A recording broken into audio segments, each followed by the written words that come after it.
I'm Nima Rajan, and this is Forum Daily Week in Review. Ukrainian officials say 20,000 civilians in private vehicles have left the besieged city of Mariupol on an evacuation route. The situation in the port city has been growing increasingly dire, with food and water in danger of running out. More than 3 million Ukrainians have now fled the fighting, and UN Secretary General Antonio Guterres says the war's impact on civilians is reaching terrifying proportions. Meanwhile, as some escape the war zone in Ukraine, others volunteer to help within it. Multiple volunteer evacuation organizations that were formed to help in Afghanistan following the U.S. withdrawal and Taliban takeover there are now expanding their operations to help Ukrainian refugees. And joining us now to tell us more about these efforts made by his own nonprofit is Lieutenant Colonel Perry Blackburn, retired U.S. Army officer and Green Beret and founder of AFG Free. Sir, welcome to Forum Daily. Thank you. Thank you for having me. Tell us a little bit more about AFG, sir, or AFG Free, sir, and why it was formed and the work it has already done in Afghanistan. So AFGFree.org was formed exactly for that, to help the folks in Afghanistan that we partnered with for so many years, our allies, our American citizens, and our lawful permanent residents that needed to get out.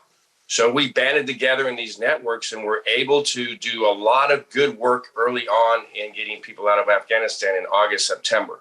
After that, we had to pivot our operation to more of a sustainment operation. And we've been able to give food drops, really good, nutritious food to folks in Afghanistan, resettle them within Afghanistan to keep them out of harm's way, and move them on to other places so that they can then go have a pathway to citizenship somewhere else. And that's what we've been doing in Afghanistan. So it was really easy because of our networks that we established to then look into the Ukraine and start helping the people in Ukraine doing the exact same things, except our mechanisms were a little bit different because the borders are open for Ukraine where they're closed for Afghanistan. So where are your workers currently situated within Ukraine? Tell us a little bit more about your organization's efforts in the country. So how this starts again is our network is able to have touch points throughout the country of Afghanistan. These are folks that we have known for a long time. And we reached out to them, they reached out to us, and that expanded our network in Ukraine. And then from there, we set up mechanisms for assisted recovery to bring people out of Ukraine and also to get resources and supplies into Ukraine, which is most of our work right now is getting supplies into Ukraine. We just recently got about 6,200 IBA, which is individual body armor, into the Ukraine for them to use. And that was a heavy lift on our side because of all the contacts we had to make in order to get it to the user in Ukraine without being disrupted. Some very important work there, sir. So what kind of landscape did your team have to navigate in Ukraine to help evacuate these refugees and get this equipment within the country? So I like to say that AFG Free operates globally because we do, and that's the landscape. In Ukraine specifically, what we look at is working in the shadows, in the crawl spaces. Where can we go to make sure that the folks that we are helping are safe, and also that we're able to get the supplies to the people that need it without being disrupted or commandeered by another faction or the Russians who would also need the same thing, supplies that we're giving. So we operate very, very close in the shadow areas of Ukraine, and we work globally to assist in supplying that effort. That sounds like a very delicate operation, sir. Just about a minute left here, but are there any lessons that your team has learned from your mission in Afghanistan that you're using right now in Ukraine? Sure, money. I hate to say it, this all works with money. We're all private funded. We're not big NGOs. And matter of fact, that's why we're doing more, bigger, better things than the NGOs, is because we do have that network and we're working in that area. What we learned real quick is you got to get money to the people for humanitarian aid. And we've been able to do that. We've been able to resource sending money to Ukraine, resource sending money to Afghanistan to help the efforts and help the people, the real humanitarian effort that it takes. And we're doing it with all kind of people globally. And that's what's important. It's people like you, reporters that are helping us. There's people on the ground that don't have a job any longer, and we've been able to employ them in this to be able to get the resources to the people that need it. Some very important work there. Thank you again for joining us today, Lieutenant Colonel Blackburn. We really appreciate your time and all the work that you're doing. Thank you for having me. I really appreciate it.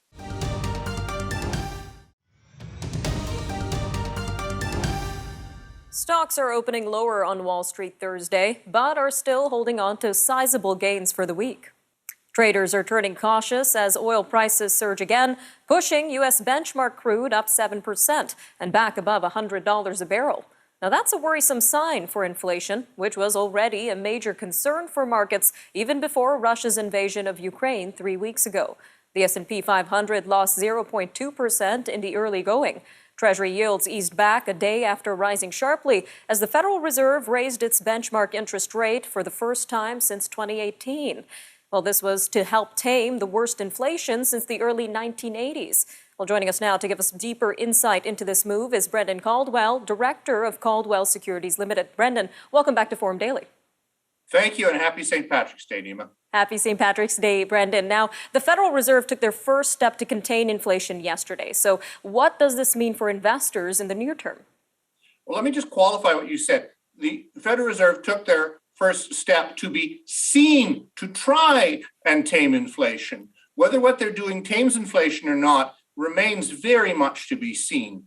But with inflation up in the mid to high single digits, the U.S. Federal Reserve, the central bank of the U.S., wants to be seen to be doing something. And historically, if one raised rates, that tended to slow down inflation because it made it harder to borrow. And if an overheated economy was the cause for inflation, then higher interest rates could potentially, at least theoretically, be the cure. In this particular case, it's not really an overheated economy that's driving it, but more a shortage of goods and services at the prices we're used to because of a whole bunch of different global factors, which we can go into. Your question was, what does it mean for investors? Well, the market took it very well yesterday. It was up several hundred points. As you said at the introduction, it was the market opened earlier today lower, but sort of as the days rolled on, the markets got a little bit stronger. So held on and then some to all the gains from yesterday. So the market's reacting very well to this, and we can look at why. And what about those who don't invest, Brendan? What does this mean for just regular consumers? Well, the tricky bit for anybody that's got a mortgage mortgage, let's start with that. Not everything is keyed off the U.S. Federal Reserve rate, or the equivalent in Canada is the Bank of Canada rate, but floating rate mortgages are really keyed off the prime rate, which is then keyed off the Bank of Canada rate.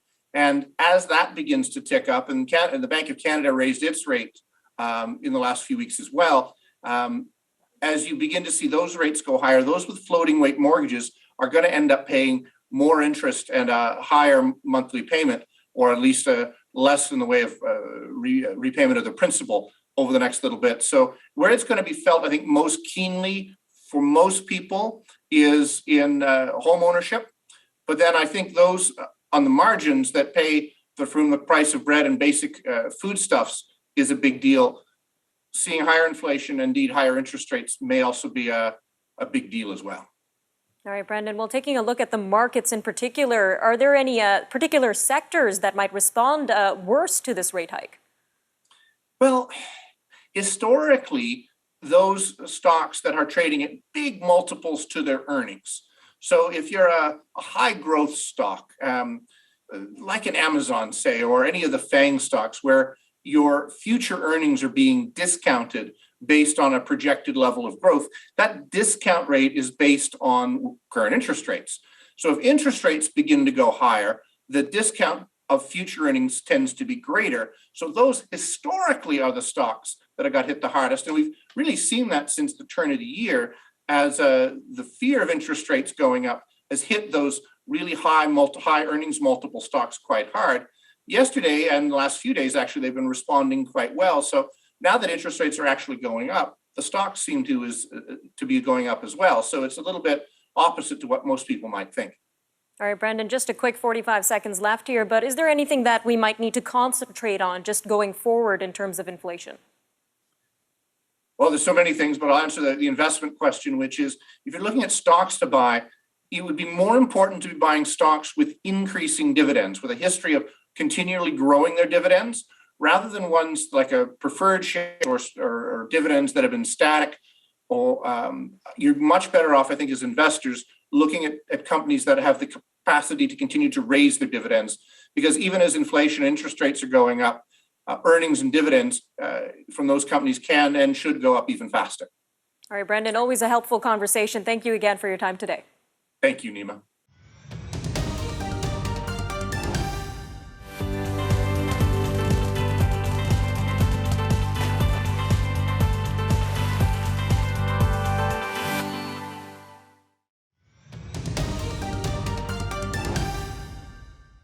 An emergency summit of about 40 health worker groups has heard the level of burnout has reached the point where it's starting to threaten the sustainability of the healthcare system.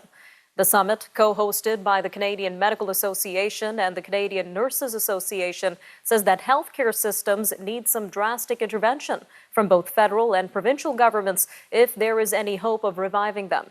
Health organizations seem to agree with the provinces that more long-term funding is needed, but CMA President Catherine Smart says what's needed is radical change and for the federal government to take on a greater role. Well, to tell us more about the current state of Canada's healthcare workforce is Dr. Catherine Smart herself. Doctor, welcome to Forum Daily.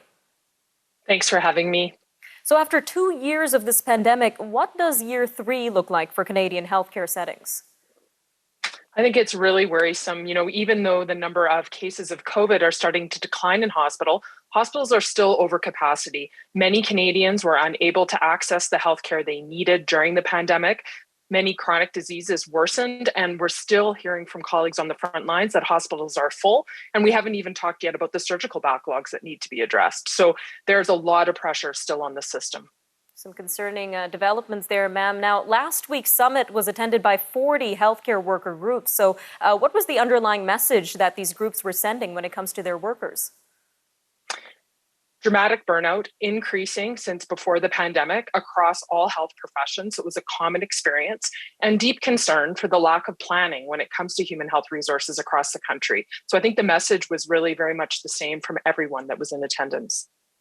And you mentioned that radical change is needed here. So what would this radical change look like?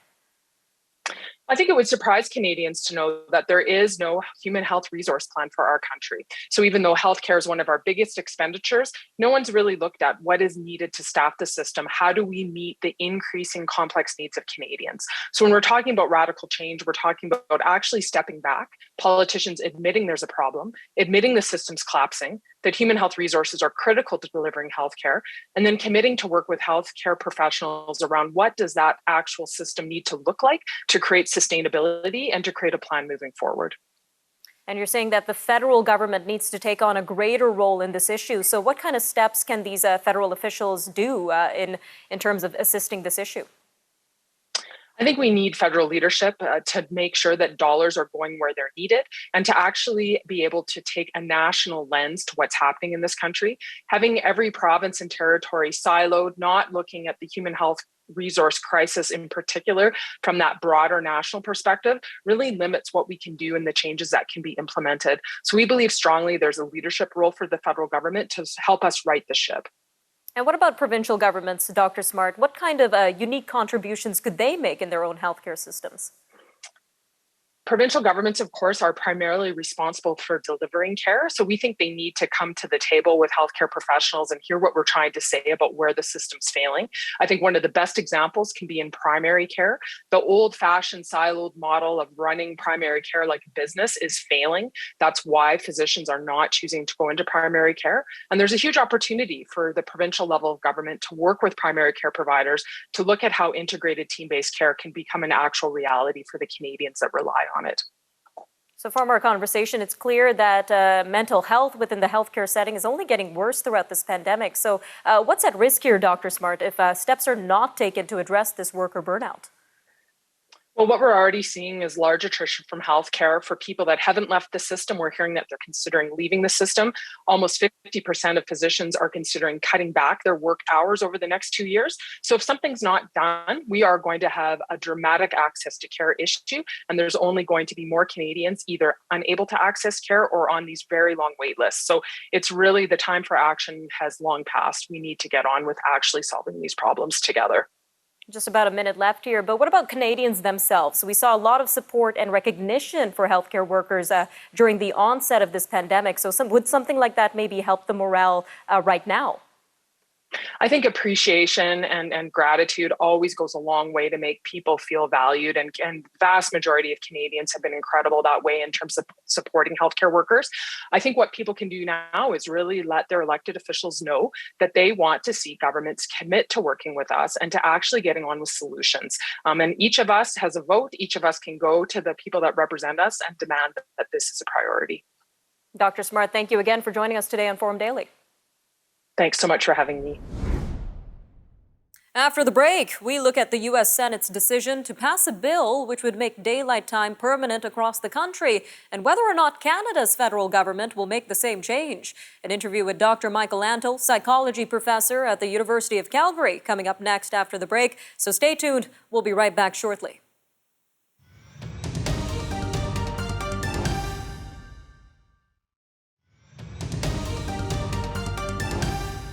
The U.S. Senate has approved a bill that would make daylight saving time permanent in the U.S. That could mean Canada may not be far behind. BC has already approved full-time daylight time, but Premier John Horgan has said BC would not do that unless nearby U.S. states did. Meanwhile, Ontario Premier Doug Ford, along with the Premier of Quebec, have said they are receptive to ditching the time change, as Yukon and most of Saskatchewan have done, but have yet to make the move. If the entire United States goes for daylight time, that would be a heavy influence on Canada to do the same. But some experts argue that shift in time could impact Canadians in certain parts of the country in a negative way. Well, joining us now to give us deeper insight into this is Dr. Michael Antle, a psychology professor at the University of Calgary. Sir, welcome back to Forum Daily. Hi there. Thank you for having me. So take us back to how daylight saving time came to be in the first place, Dr. Antle. So it was originally proposed, more than 100 years ago now, as a way of saving energy. So by aligning the lights in our buildings with when we were awake, so that we could just use the free energy from the sun. So that was the main reason behind it. But there's also some recreation. So William Willett, the guy who proposed it, was an avid golfer and realized he could get more holes in after work by having the extra hour in the evening. And how does this small 1 hour shift in time impact our sleep rhythms? So there's a couple of things there. So we all just experienced in Canada, except for Saskatchewan and Yukon, the spring forward that we did over the weekend.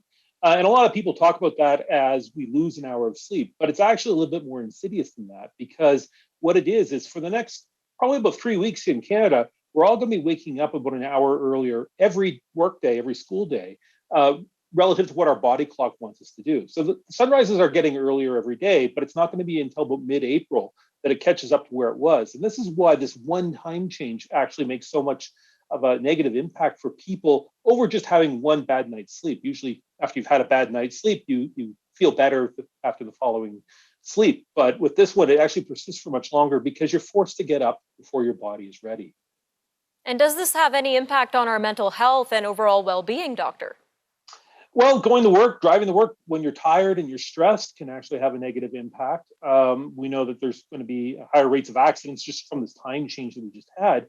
But if we were to go to permanent time, people are in the winter, it's going to be even harder for them to get up. You'll probably have more seasonal depressions and the seasonal affective disorder that's more acute here in Canada than in the US to be creeping in there as well. When you live on the wrong time, when they've done some studies on this, we find higher rates of disease, poor health indexes, and actually higher rates of cancer with people who experience later sunsets because they get less sleep. That's really interesting, doctor. Now, considering Yukon and most of Saskatchewan have adopted this permanent time, are certain parts of Canada more dependent on daylight saving time than others? Well, you're going to feel the adverse effects both in the summer and in the winter the further north you go. So the extreme, of course, are populations living up in the Arctic, when in the summer, no matter what the clock is set to, the sun never sets. And in the winter, it never rises above the equator, above the horizon, so you never see that.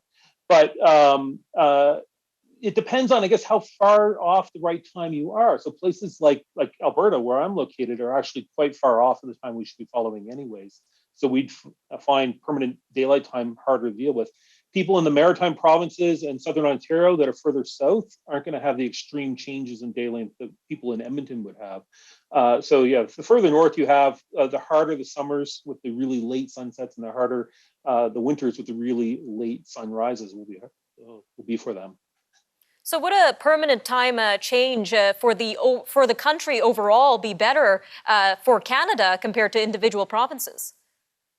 Well, from an economics point of view, it would make sense for trying to organize activities that everybody in the country is going to enjoy, like hockey games.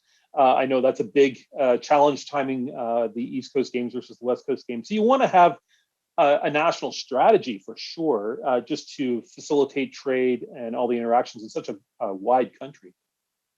All right, Doctor, just about a minute left here, but what are your thoughts on this? Would you say a shift to permanent time is a good idea? Permanent time would be great. We know there is harm that comes from the springing forward. The fall back, we catch a little bit extra sleep, so that helps us. So the time changes aren't good, but you got to pick the right time. And because we're so far north, permanent daylight time would actually be worse than the status quo of springing forward and falling back. Permanent standard time would actually be the best of all for our health and well-being. All right, Dr. Antle, thank you again for joining us today on Forum Daily. Thank you for having me. All right, I'm Nima Rajan, and that'll do it for your look at important conversations from this past week. For more news on demand, you could always visit our website, thenewsforum.ca, and make sure to follow us on Facebook, Instagram, and Twitter for updates. Thanks for joining us on the Forum Daily Week in Review, and we'll see you next time. Take care, Canada. Have a great weekend.